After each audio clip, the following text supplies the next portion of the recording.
দেখুন আমাদের এই যে বৈষম্য বিরোধী ছাত্র আন্দোলনের যে ব্যানারটি রয়েছে, এই ব্যানারটির আন্ডারে যতগুলো হচ্ছে কর্মসূচি পালন করা হয়েছে, সবগুলো কর্মসূচি হচ্ছে কিন্তু ছাত্র নাগরিকের চাহিদার ভিত্তিতে দেওয়া হয়েছে।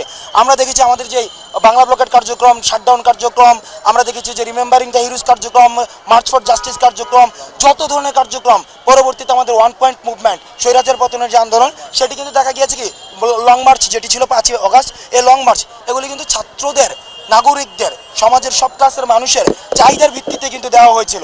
অর্থাৎ সেই জায়গায় আমরা সমন্বয়ক যারা রয়েছি, আমরা সমন্বয়করা শুধুমাত্র সমন্বয় করেছি।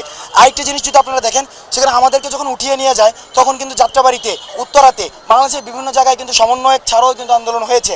অর্থাৎ এই আন্দোলনের একটি গুরুত্বপূর্ণ বিষয় হচ্ছে সমন্বয়ক থাকছে কি থাকছে না সেটা মুখ্য না, মুখ্য হচ্ছে যদি নির্যাতন হয় সেখানে নির্যাতনের বিরুদ্ধে ছাত্র নাগরিক দাঁড়িয়ে যায়। এই ছাত্র নাগরিক যদি চায় যে আমাদের মধ্য থেকে রাজনৈতিক পলিটিক্যাল অ্যাপ্রোচের মধ্য দিয়ে রাষ্ট্র পুনর্গঠন সম্ভব, পলিটিক্যাল অ্যাপ্রোচের মধ্যে দিয়ে রাষ্ট্র সংস্কার করতে হবে, তাদের যদি দাবি থাকে, সেক্ষেত্রে সেটি নিয়ে আমরা পরবর্তীতে ছাত্র নাগরিকের মতামতের ভিত্তিতে আমরা ইতিবাচক সিদ্ধান্ত নেব।